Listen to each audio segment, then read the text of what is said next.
Hey everyone, welcome to week 2 of our study on spiritual disciplines. If this is your first week with us, my name is Chaslyn and I am so excited that you are joining us for this study. Just a brief overview of what has happened. Last week we spent time talking about what spiritual disciplines actually are. This week will be our first week diving into the practices themselves. Throughout this whole study, I highly recommend journaling your experiences before, during, and after putting the spiritual disciplines into practice. I am so excited to see how God uses these practices to transform our lives, remembering that we are not limited to these few. That being said, let's get started.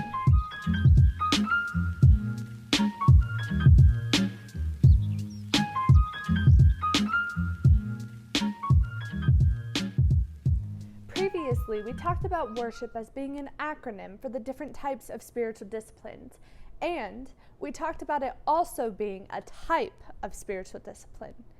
But worship is so crucial to daily life that it is a spiritual discipline in and of itself.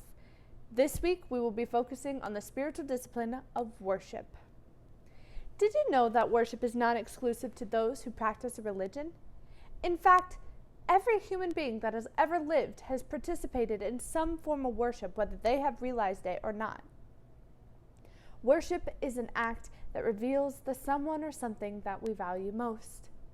Adele Calhoun, the author of Spiritual Disciplines Handbook, mentions that every single person looks to someone or something in search of giving meaning to their lives. Take a moment to think about what things are in your own life that you might be worshiping, whether intentionally or unintentionally. What has all of your attention? There is a wonderful author by the name of Richard Foster who wrote a chapter about this particular spiritual discipline in his book, Celebration of Discipline. And most of the following information that we will be discussing about worship can be found within this chapter. Foster starts off the conversation by saying that worship is the action of allowing ourselves to be invaded by the Shekinah of God.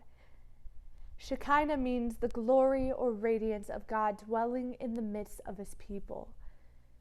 Foster says that the Shekinah indicates the immediate presence of God as opposed to a God who is abstract.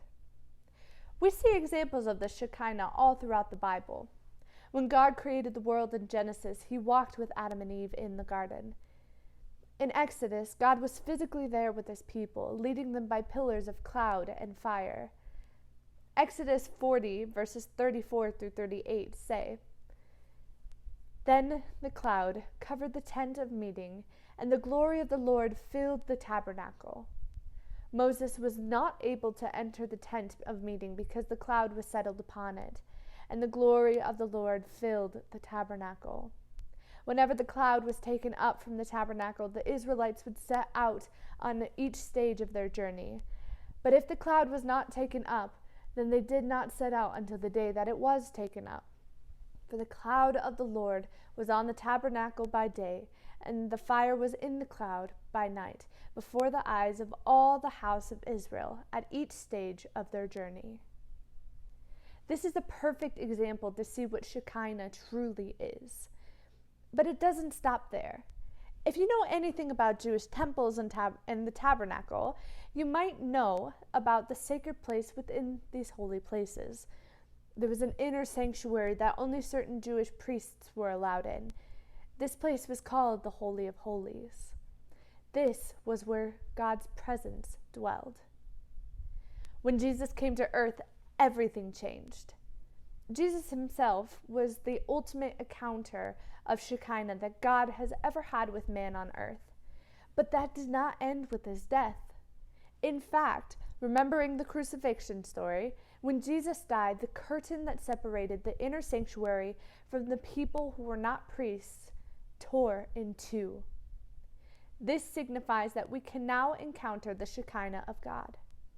And once one has tasted the Shekinah of God in their daily experience, one can never live in satisfaction without it.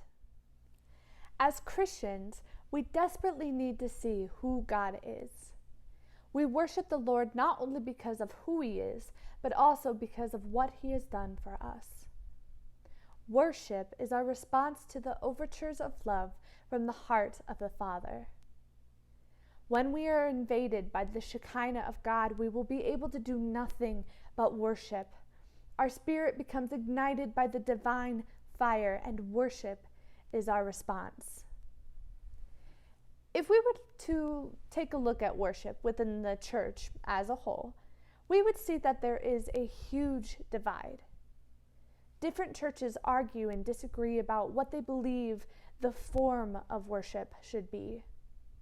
This disagreement literally splits the church and church congregations.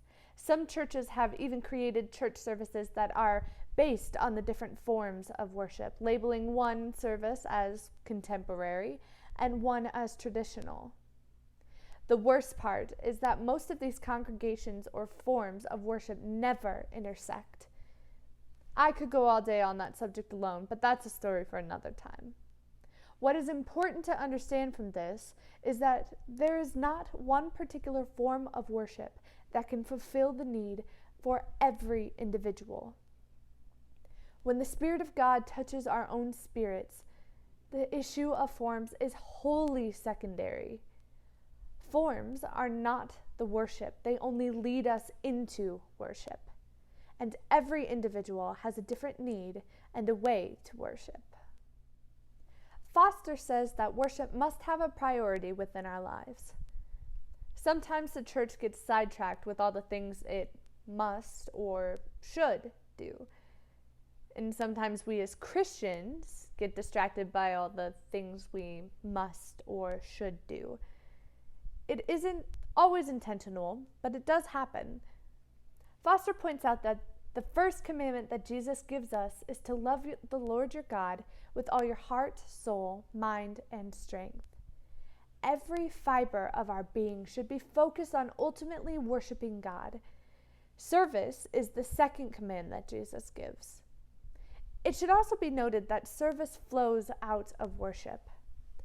Foster tells us that using service as a substitute for worship makes the action of service idolatry, as it is not focused on God.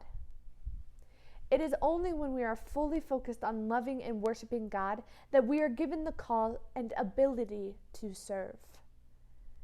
God calls for worship that involves our whole being.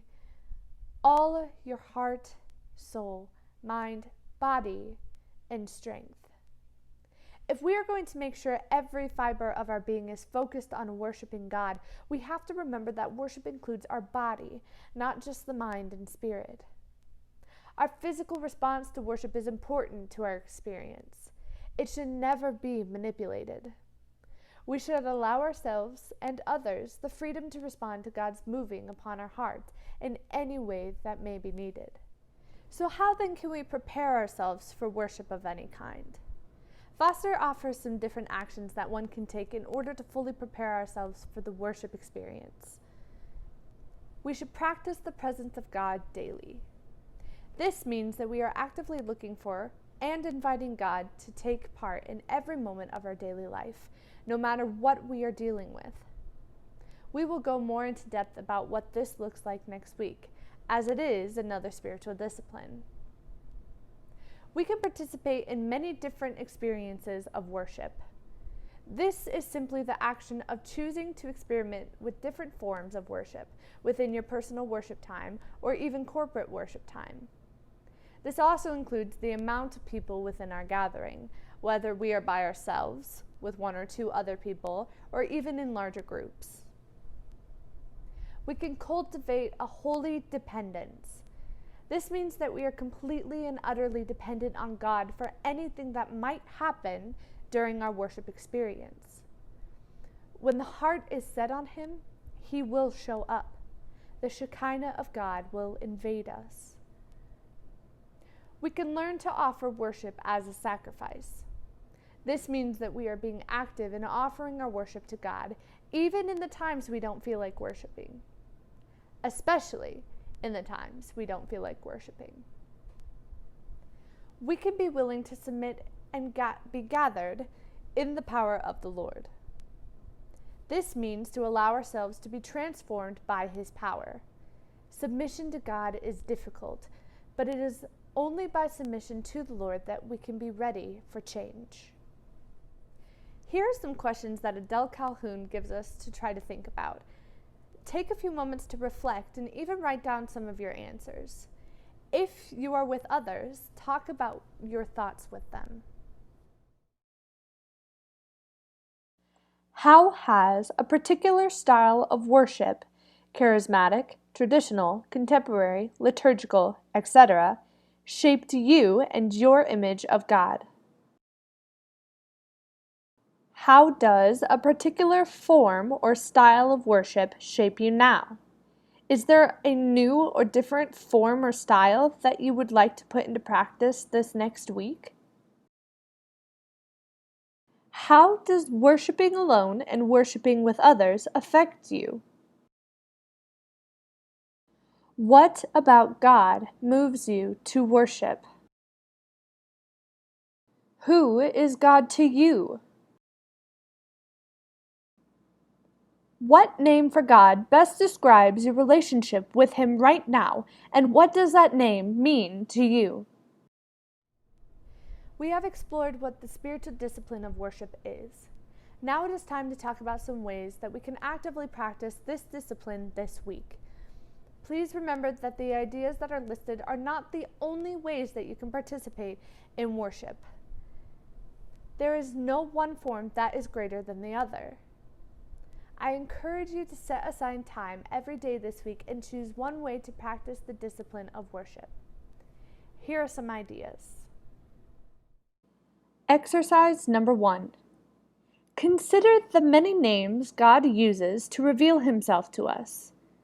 Look them up on the internet to see just how many there are.